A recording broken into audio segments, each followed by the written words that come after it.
various other things. This might link us up to that. Can you talk to us about the genius of Taika? You've worked with him on a number of projects, very close. Like, we see him as this worldwide like star and director, and he's like the hottest property. But what is it specifically about? Is it his work ethic, his eye, his drive? Like, what makes him stand out? I think it's all those things. Like, he just has he just goes and goes. Like, that guy, you talk about like me having projects on the go, that guy's like me on,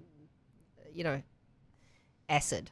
He's always got, he's never like satisfied, Taika. He's just constantly he's constantly making work, and he's just really good at knowing what is funny, and he is very live all the time. Like, he's always like, looking for ways to make things funnier or better. And, like, I learned a lot as a director, being directed by him. He grew up again, like, in a kind of environment where there was a lot of improv and a lot of, like, he would make work with his friends, and, like, he's a very live performer. Like, when he directs, there's a lot of improv involved all the time. And I don't know, I think like with Taika, it's like not being married to a script too much, and being in the moment and in the scene. And like when we did Breaker Uppers, like Jackie and I, and Jackie grew up around Taika as well. Like, we all kind of grew up with the same sort of philosophy of like, going on your gut and knowing when something feels good and feels funny. And if it doesn't, try something else, try a different option. Taika, when he directs, he often just yells out options at you, and he'll crack you up and you'll crack him up. And, I think the experience of doing Super City with him was like that. It was like just jamming with him on the dialogue sometimes and coming up with better options. And I think that's what comedy's about, is about like sort of giving yourself options, because then when you get into an edit, you're like, well, I've got this gag that could be good, or this gag's funny, or whatever. I think he's a genius in that way. He has a good time. He makes people feel good. He makes people feel like they're important, and what they have to offer is important. I think he does that like not only with just like actors, but like across the board with crew and stuff as well. And I think he just has a good time, and he knows what good comedy is. And so it's a joy to be around that energy, and that's why I think he's become so successful. But he also does sit down and do the work. Like, he'll be the guy where, like, he's like, I stayed up all night, wrote a script. Like, he's that guy too, and so, yeah, he's fun to be around, but he also works really hard, and he plays hard, he works hard. He's a good boy. Corey Gonzalez McCure shared a little story and insight into the world of Taika, which none of us were aware, which is around what we do in the shadows, the press tour. You got invited to parties and bits and pieces. Did he invite you and Jackie to a party in LA shortly after you arrived? Yeah, we were doing. We were editing the Breaker Uppers, and he was there doing promo for Jojo Rabbit. Actually, Jojo Rabbit. And we like literally just got off the plane. We went and met him for a beer. And it was really funny because I think this was post Thor, and I'd like spent a lot of time in LA with Taika, and no one knew who we were at all. And then all of a sudden, it was the first time I was in LA with Taika, and I was like, oh, he's really famous now. Everyone knows who Taika is. This is so crazy. And so we're sitting at this bar that we used to go to all the time, and everyone's like, Taika, can we get you anything? Blah, blah, blah. And you're like, oh my God, dude, your life has changed. And he's like, yeah, do you want to come to a party? I was literally in the overalls that like probably stunk like plane, no makeup, in the overalls that I wore on the plane. I was like, oh yeah, we'll go. It'll be a house party or something. And we end up at like the Chateau Marmont or something. And it's Seth MacFarlane's 40th birthday. And I'm like, Taika, come on. Jackie and I are just like, this is hilarious. Paris Hilton's there. And she's like, hey, what do you guys do? And I'm like, oh my God, this is crazy. He's like chatting to Leo DiCaprio. It's nuts. No, that's just his life now. When you've got Leo DiCaprio at your party, you're doing right, eh? Yeah. That's Seth MacFarlane's party there. But Taika's got the sway to bring +2. That's cool. Yeah, I don't know how he winged that, but I genuinely thought we were just going to go to someone's house, and I was like, Taika, come on, man, I would have had a shower, bro. Like, honestly, Leo DiCaprio, I was, hey man, how's it going? I'm sorry, I stink like plane. That's a vibe to even kind of try and put your finger on it. It's hilarious because like when you're at a party like that, like no one gives a shit about the two Kiwis that no one knows that have no makeup on that smell like plane, like. Except for Paris Hilton, actually. She was the one person that said hi and was interested in us, and I will always be like, Paris Hilton is cool. In some of those moments, do you ever like pull Taika to the side and go, fuck, remember we were just knocking about down in Wellington on the tour? Like, are they pinch yourself moments with him? Have you got the ability with him to kind of pull him back down to earth? Not that I imagine he's out of... No, I mean, I think he's in another sphere for sure. Like, but he's still the dork that I knew walking around Christchurch, talking shit at some arts festival in 1999 or something. It's a hell of a contact on your cell phone as well to be able to just every now and again drop a message of, hey bro, what are you up to? Or I'm thinking about doing this, or please stop sending me those TikTok recommendations. Yeah, he's often sends a lot of TikToks, but they're good. He's funny. What's his algorithm saying? What don't know. What sort of stuff are you getting? I don't know. He sends funny stuff. But no, I've known that guy for a long time, and he's still that guy. He's just in this crazy world of making massive movies now. But he's still a dad, and he's still like a dork. Breaker Uppers was a massive movie as well, right? Is it still in the New Zealand top 10? I don't know. I haven't checked in on that. But it was cool. It was like Jackie and I have been friends for years, and we'd been in plays and stuff together, but we were like, she came up with this idea for this movie, and I was like, fuck yeah, that would be great. And she was like, do you want to write it with me? And I was like, of course. So we wrote it over a number of years, sort of on and off, and then we didn't want to direct it initially. We wanted to be in it and write it, and then we were sort of cutting together this trailer. Oh, no, actually, I can't remember what we were doing, but basically we wanted to get like someone like Taika or Jermaine to direct us in it, but they were both busy at the time. I think Taika was doing like some movie, Thor, maybe, some crazy indie art house film called Thor, and they were both like, why don't you just do it? And we'd both worked on What We Do in the Shadows and kind of seen how they operated, and we were like, oh yeah, okay. And then we did a trailer for the Film Commission because they kind of wanted to test us, and we were like, yo, this could be good. So we directed ourselves in this crazy movie. It was a really short shoot because we didn't have that much money. Yeah, what blows my mind is like 4 years to write it. Yeah. And test it and get it to a place where you want to make it. And then 4 weeks to make it? Yeah. And it was hilarious because the original like drafts of the Breaker Uppers were like crazy, like big set pieces with like boats and jumping off boats and then like escaping to an island, and then my producer was like, yeah guys, this is going to have a New Zealand movie budget, we're going to have to find a more clever way to, and so then we leaned into the kind of hokiness of the concept as opposed to trying to be like, this is not a Melissa McCarthy film where you're going to have like millions of dollars. You're going to have like maybe 2, and that's going to be barely enough to do any of this shit. So we sort of had to be more lean into the comedy and the kind of hokiness of this, like, the job that these ladies do. And yeah, we filmed it in, I think, 23 days or something like that. And we were just, we were really happy with it. We had a really good time. We got all of our friends involved, all of our most talented, like, funny friends.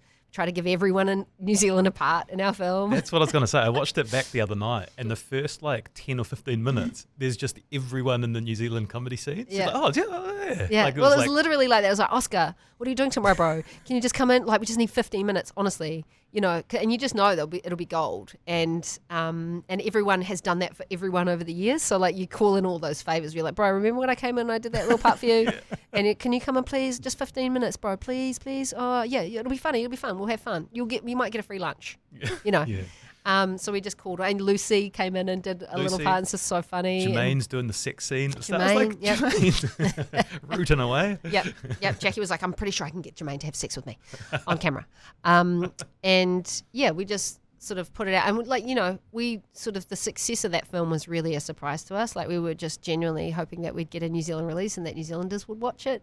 And then we got accepted into South by. And then I think, the fact that Taika had really, I think with Thor especially, had put, I remember flying over to Austin on the plane and watching Thor, because I had a young child at the time, so I didn't get to go out to the movies much, and Thor was on the plane. I watched it, and I remember being like blown away by how much Taika-ness, how much Kiwi comedy was in that film. And I was like, oh, that's what people are responding to. And then to then do our film and be like, I was sitting in the audience in Austin going, oh, weird that our film, which is a very Kiwi film, very Kiwi sense of humor, is going to be seen by Americans first. And I got kind of nervous for the first time because I was like, how are they going to respond to this? And then the laughter was insane. And the commentary afterwards, we did Q&As and stuff, was like, this is New Zealand comedy. You guys are doing New Zealand comedy. It was like, oh yeah, because that's what they saw in like Thor, and that's what they love in Thor, and that's what it reminds them of Flight of the Conchords. And there's this brand now of like New Zealand comedy, and it's like dry. And I think one of the reviews was like, awkward, dry comedy. That's like our style. Mm.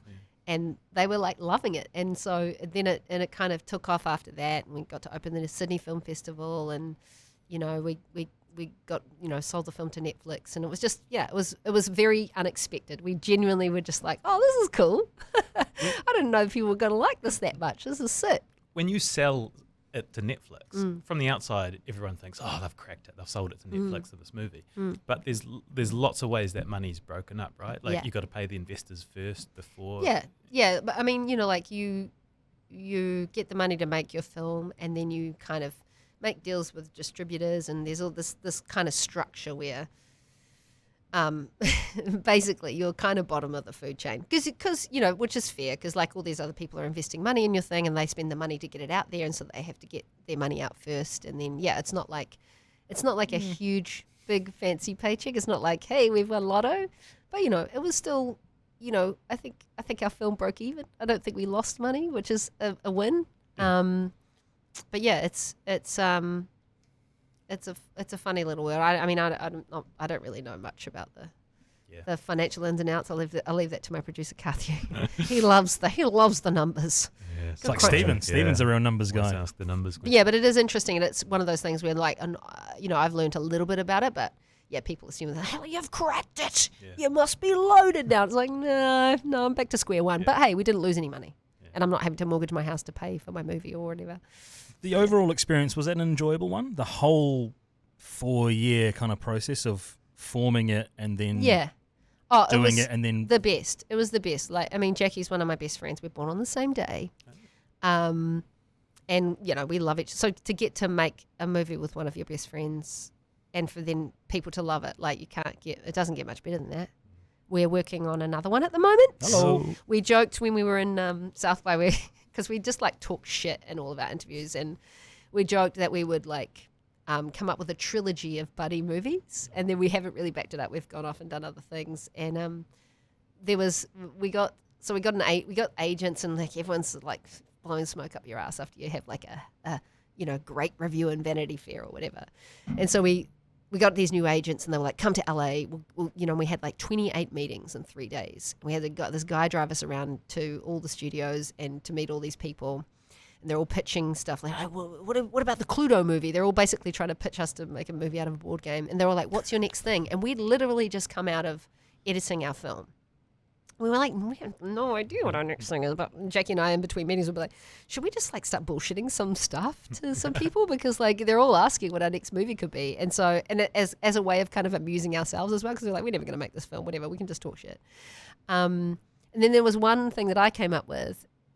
It was like 2 good ideas that accidentally ended up being good ideas. And there was one that I came up with that we sort of just, kind of kept to ourselves, really. We didn't share them in the meetings. And then we were both, over the years, we've both kind of gone, I think that's got legs. And then we wrote a treatment for it recently. And we were like, we just need to get started on that. That's a good, funny idea. And it's just kind of stuck around. So we just got early development for that from the Film Commission. So we're going to start writing that as well soon. So there'll be another, because we're like, it's time, bro. We need to do another we need another little buddy comedy. Is that how it starts? Is literally just a funny idea and it just builds out from there? Yeah, there's all these like really hilarious like classic like writery things. You can find them on the internet. Advice from writers. Like one of the things that like in the time, like say when I was with Tom and we we're looking up how to write a TV show, and we did a fair amount of that when Jackie and I were writing our film too, because neither of us had written.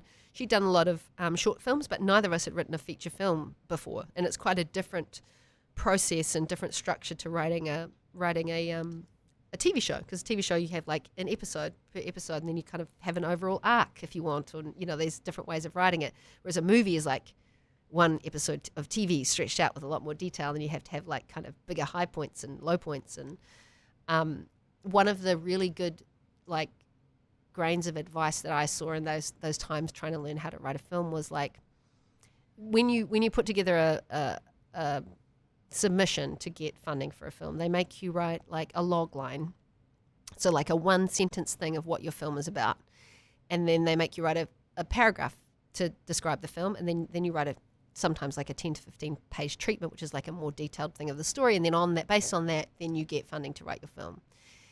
And one of the best pieces of advice was like, with a log line, if you like casually mention your log line to someone, say you're out with mates and you're having a beer, and you can test your log line with people, and if they are like, whoa, that's great, or you could do this, you could do that, it's often a good sign that you're onto like a good movie. Because if you can.